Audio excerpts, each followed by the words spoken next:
Since the Korean New Deal was unveiled, global groups pointed to the missing net zero carbon deadline in the plan. In response, all is mulling ways to include related goals on the agenda. Choi Jeong-yoon has the full story.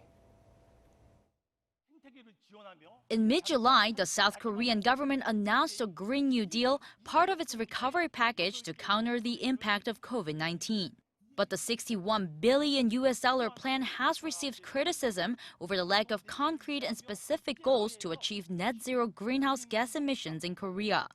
Net zero refers to achieving an overall balance between greenhouse gases emitted and removed from the atmosphere, typically achieved through cutting emissions and transitioning to renewable energy.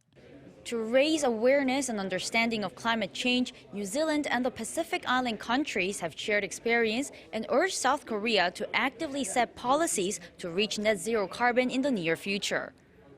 At a meeting held by the Global Green Growth Institute, experts said putting the target in the policy is vital. New Zealand's parliament passed a zero-carbon law last year, which will aim to make the country carbon neutral by 2050. What that law does is it sets in place some really important structures to make sure that climate change can be viewed over the long term and that any successive governments are, of course, bound by the law.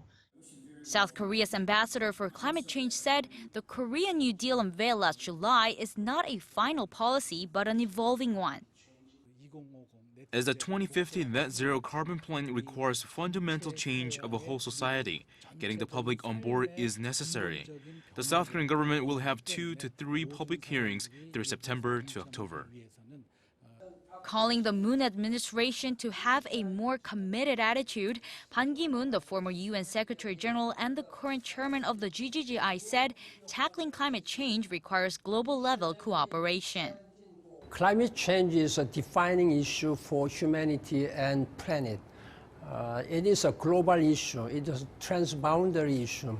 Thus, it requires whole of our cooperation and collective cooperation. South Korea aims to make concrete decisions by the end of the year. Once the plan is legislated, it will set the grounds for annual carbon budgets, turning climate change into day-to-day politics. Choi Jeong-yoon, Arirang News.